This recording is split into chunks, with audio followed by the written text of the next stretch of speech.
Alright, let's talk about what's been happening in pop culture this week. Diddy's new sentencing video has everyone talking.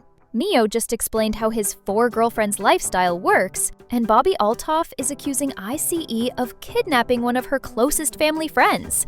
Yeah, this week got serious, weird, and political, all at once. Let's start with Diddy. Diddy's legal team released an 11-minute video ahead of his sentencing this Friday. It's basically a highlight reel of his career. Old clips, family moments, and celebrities like Babyface and Kim Porter. It's the kind of thing you'd expect to see at a Lifetime Achievement ceremony, not a courtroom. The video ends with Diddy reflecting on what it means to be a good person. He says, "If I had to pick which trophy I want the best person trophy." And then adds, "I know in order for me to get into heaven, I'm not gonna get in there like, well, come on in heaven, you had 20 hit records. That don't mean nothing. They gon' say, oh, come on in heaven, you was a nice person." I had to pick which trophy I want the best person trophy. Because I know in order for me to get into heaven, I'm not gonna get in there, well, come on in heaven, you had 20 hit records. That don't mean nothing, and that's what this world is for. They're gonna say, oh, come on in heaven, you was a nice person. It's emotional, maybe even symbolic, but critics say it's also strategic.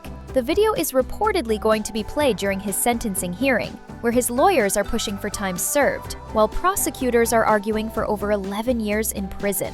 Some call it a redemption attempt, others call it PR.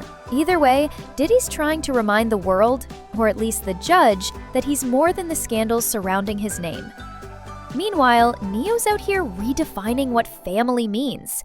The R&B star opened up about his polyamorous lifestyle, revealing he currently has 4 girlfriends. And yes, they all know about each other. On the Joe and Jada podcast, Neo explained that the arrangement came after his very ugly divorce. He said that being honest about his lifestyle prevents him from hurting people again. In his words, "I'ma just keep it a buck with everybody about everything, good, bad, or ugly."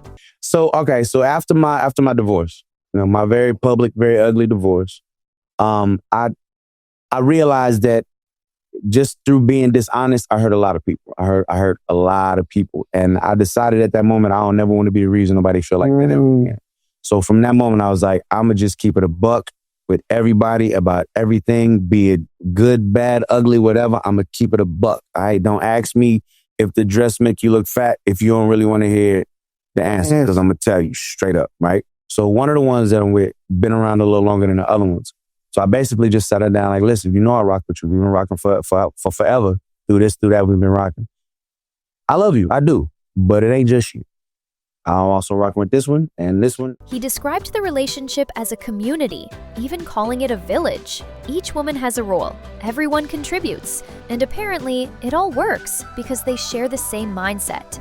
Neo also admitted it's not perfect. He said they still argue, they still have problems, but that he's head of household, and that keeps things balanced. So yeah, while the rest of us struggle with one relationship, Neo's somehow managing 4. Or at least trying to. And finally, Bobbi Althoff has gone viral for something that has nothing to do with celebrity interviews. The podcaster posted a video claiming that U.S. Immigration and Customs Enforcement, ICE, kidnapped someone who's been close to her family for over 20 years. She said it happened in broad daylight, men in an unmarked car with blacked out windows, and that the person detained doesn't have a criminal record. Bobbi called the situation a human rights issue, saying, quote, "Racial profiling is not acceptable. This is one step closer to a dictatorship." A couple days ago, someone who is very close to me and my family, and has been for the last 20 years, someone without a criminal record, someone who does nothing other than work really fucking hard to provide for his family, was taken, kidnapped in broad daylight by men who came up in an unmarked Nissan with blacked out windows. He was not read his rights. He was not even talked to like he was a real fucking human. He was pulled into that car. He was forced to sign papers without even being given a chance to read the papers. She described calling the detention center as a nightmare, accusing staff of being rude and refusing to identify themselves. And she didn't stop there. She called on her followers, all 8 million of them, to educate themselves on politics and immigration, regardless of party. She even said she wants to organize a peaceful protest, but admitted she's scared of how the government might respond. In a follow-up video, she directly addressed Donald Trump, asking for an interview to share another perspective, especially since she grew up in a conservative Christian household herself. Her message was simple: we need empathy, and the system needs change. So yeah, in 1 week, Diddy's reflecting on heaven, Neo's living in a 4-person love story, and Bobbi Althoff's calling out ICE on TikTok. Pop culture isn't just entertainment anymore. It's starting to sound like real-life lessons in disguise. Make sure you like, comment, and subscribe, because next week, there's definitely going to be more chaos.